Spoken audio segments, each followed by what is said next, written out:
Minority defence committee के जिम्मेदारान और आप तमाम साथियों, आज माइनॉरिटी डिफेंस कमेटी का इंसाफ के लिए किया जाने वाला धरना, सबसे पहली बात यह कि माइनॉरिटी डिफेंस कमेटी का कयाम मालेगांव शहर पे अक़लियत पर जुल्म करने के लिए, निशाना बनाने के लिए जब महाराष्ट्र भर से आवाजें उठने लगी कि यहाँ बांग्लादेशी और रोहिंग्याई लोग रहते हैं, उसके बाद मालेगांव शहर के नुमाइंदे का खामोश रहना और शहर की आवाम का परेशान होना, इस बेचैनी को देखते हुए माइनॉरिटी डिफेंस कमेटी का इनकार हुआ। अगर कोई ये कहता है कि हमको नहीं बुलाया गया, हमको नहीं पूछा गया, तो अव्वल बात यह है कि इस शहर के एमएलए ने जो उनकी जिम्मेदारी थी उसको पूरा नहीं किया, और जब वो पूरा नहीं कर, उनकी नीयत भी नहीं थी पूरा करने की, जब ये देखा गया तो ये देखने के बाद जनाब शेख आसिफ साहब और मुस्तकीम डिग्निटी और तमाम सियासी सूझबूझ रखने वाले लोगों की तरफ से माइनॉरिटी डिफेंस कमेटी का आगाज हुआ। मुसलसल अक़लियत की आबादी की ज्यादा होने की वजह से यहाँ पर निशाने का शिकार हो गए। किसी ने कहा, मैं ये समझती हूँ कि कोई भी नुमाइंदा, चाहे वो असेंबली का हो चाहे वो पार्लियामेंट का हो, उसको इसलिए चुना जाता है कि वो आवाम में जाके आवाम की बात को, आवाम के मसाइल को रखे। अगर वो इस बात को करने में नाकाबिल है, अगर वो किसी मंत्री के चैम्बर में जाके अपनी मेंबरी बताता है, तो ये आवाम के साथ इंसाफ नहीं है। जरूरी यह था कि माइनॉरिटी डिफेंस कमेटी को आने की जरूरत नहीं पड़ी होती अगर शहर का एमएलए असेंबली में सवाल उठाता। मैं ये महसूस कर रही हूँ कि शहर के एमएलए आवाम की तरफ से नुमाइंदगी करने की बजाय वो आवाम के खिलाफ और आवाम को निशाना बनाने वालों की तरफ से नुमाइंदगी कर रहे हैं। एक एसआईटी से मालेगांव शहर परेशान, दूसरी तरफ दूसरी एसआईटी लाने की कोशिश की जा रही है। अगर मैंने देखा शहर में ऐसी बेइज्जती भी है कि लोग ये कहते हैं कि जो लोग जेल में हैं वो अलग बरादरी से ताल्लुक रखते हैं। अगर कोई सियासी शऊर वाला आदमी किसी अपने पार्टी के लीडर की चाटुकारिता करने के लिए बिरादरी की बात और गरीब और अमीर की बात करता होगा, तो ये याद रखे, जो कहता है उसके घर की खवातीन भी अगर जेल में रही और गई तो भी इस शहर का एमएलए अपने नाक, कान और आंखें बंद करके खामोश बैठा रहेगा। अगर आज हम कुछ गरीब खवातीन के लिए यहाँ जमा होकर, मर्दों के लिए, बेगुनाह लोगों के लिए यहाँ जमा होकर अपना एहतजाज नहीं करेंगे, तो ये गिरफ्तारी का सिलसिला बढ़ता जाएगा और ये एक सिर्फ हमारे जन्म दाखिले तक नहीं महदूद रहेगा, आगे जाकर हमारी बस्तियों पर जो गैर कानूनी कहते, ये कहा जा रहा है कि यहाँ लैंड जिहाद का काम भी हो रहा है, मुसलसल मालेगांव शहर को निशाना बनाया जा रहा है, और हम हमारा एहतजाज अगर दर्ज नहीं करवाएंगे तो बिल्कुल धीरे धीरे मालेगांव शहर की जो अक़लियती शनाख्त है उसको खत्म करने का काम मालेगांव शहर में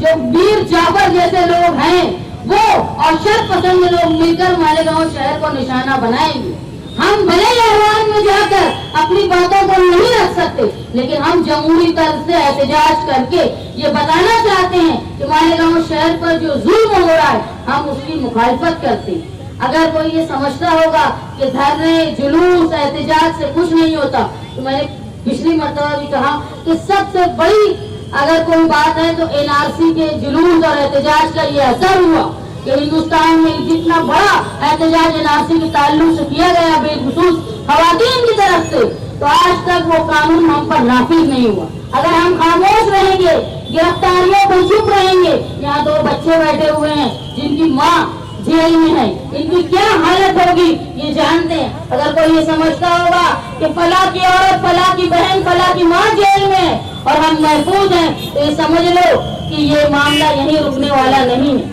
आप एक कानून बना हुआ था, अगर घर में डिलीवरी होती है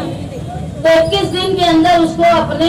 कारपोरेशन में उसका इंदिराज हो, लेकिन अभी आंगनवाड़ी और जो मेडिकल हेल्प करने वाले खवातीन हैं उनको पंचनामे की जिम्मेदारी दी गई। अगर आगे जाके उन पर केस होता है, उस जन्म दाखिले पर सवाल आता है, तो आंगनवाड़ी वाले, मीमा वाले और जो हेल्थ वर्कर है उन पर भी केस होगा। इसलिए मेरी कारपोरेशन से ये दरख्वास्त है कि बेगुनाह जो लोग नौकरी पे नहीं है, नीम सरकारी तर्ज पे काम करते हैं, उनको इस मामले में फंसाया ना जाए। अगर आपके पास प्रभाग है तो उसमें जोड़ने का काम जिस तरह साबित तरीके से होता था उसको कायम रखा जाए। मालेगांव शहर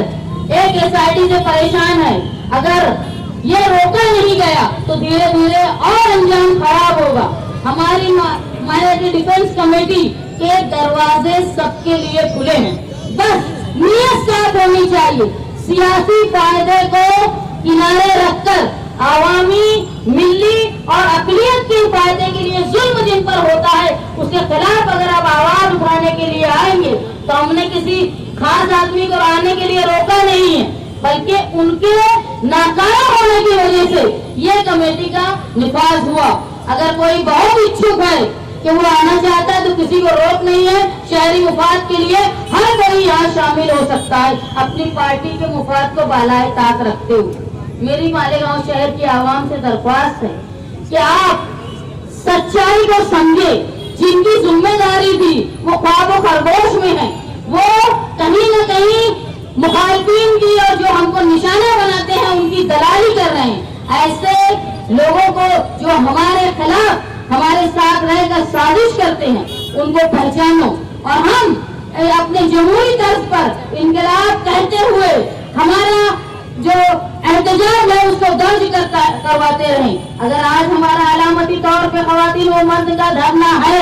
और हम बड़ी तादाद में आज यहाँ जमा हैं, इसके बावजूद भी अगर हमारे साथ इंसाफ मिलने में देरी होगी, हमारा इंसाफ मिलने में हमको रोका जाएगा, तो यकीनन ये शासन प्रशासन ये समझ ले कि ये हमारा अलामती धरना है। आगे डिफेंस कमेटी के जिम्मेदारान के इशारे के मुताबिक हम हमारे एहतजाज को सख्त करते जाएंगे। इसलिए मेरी बिलखुसूस माओ बहनों से दरख्वास्त है कि आने वाले बड़े एहतजाज के लिए आप लोग तैयार रहें। याद रखें, अगर किसी की बहन जेल में है, किसी की माँ जेल में है, तो आप अपनी बहन और माँ और अपने आप को समझकर उनका साथ दें। मैं समाजवादी पार्टी के सदस्य होने के नाते और मालेगांव शहर के